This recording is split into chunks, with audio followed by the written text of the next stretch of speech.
Dante's Divine Comedy, Inferno, Canto VI.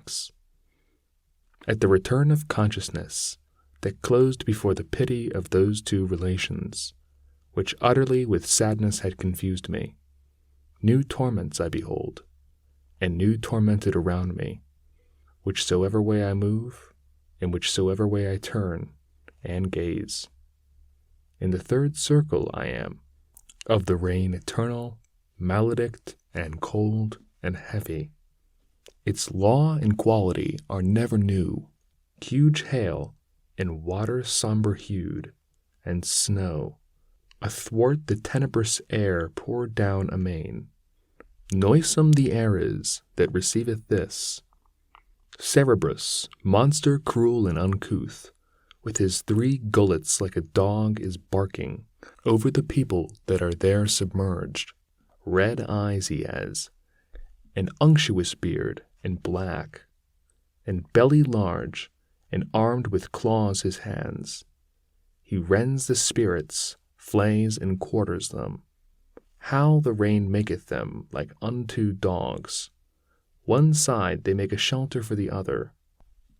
Off turn themselves the wretched reprobates.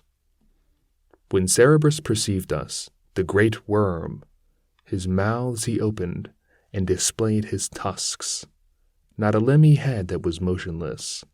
And my conductor, with his spans extended, took of the earth, and with his fists well filled, he threw it into those rapacious gullets.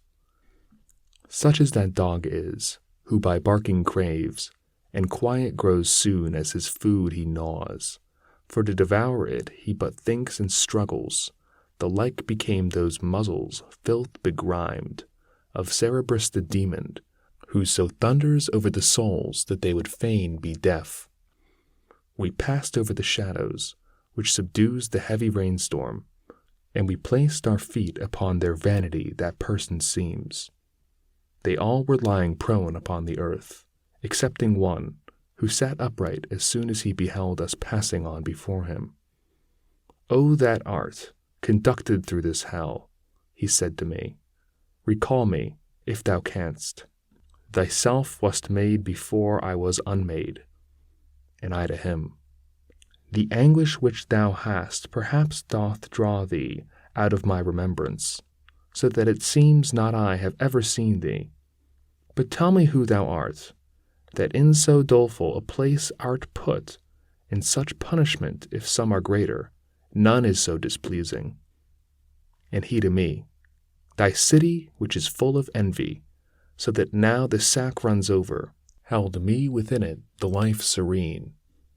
Your citizens were wont to call me Chaco, for the pernicious sin of gluttony.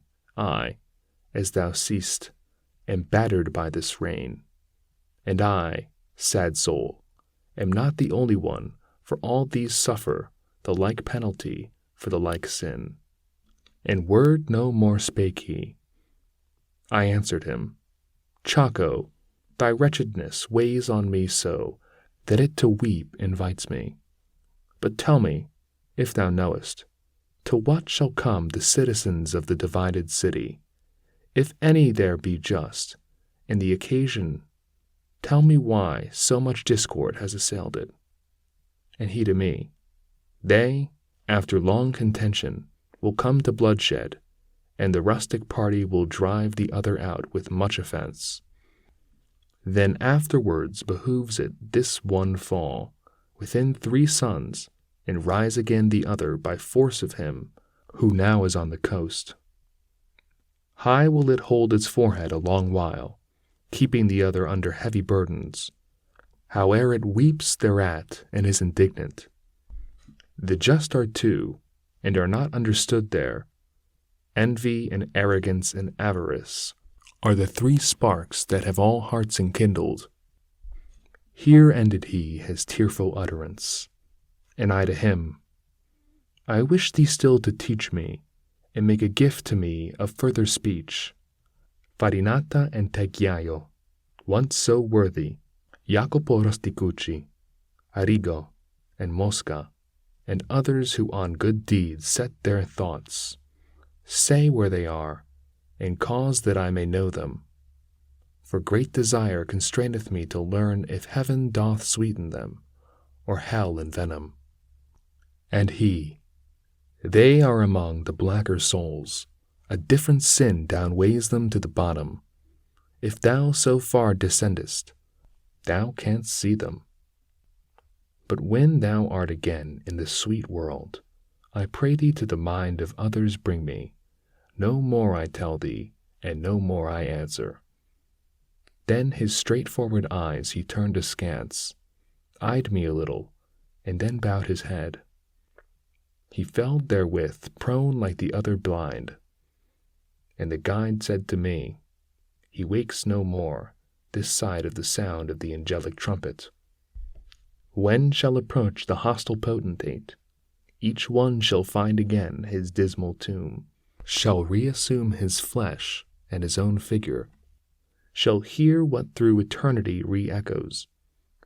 So we passed onward o'er the filthy mixture of shadows and rain with footsteps slow, touching a little on the future life.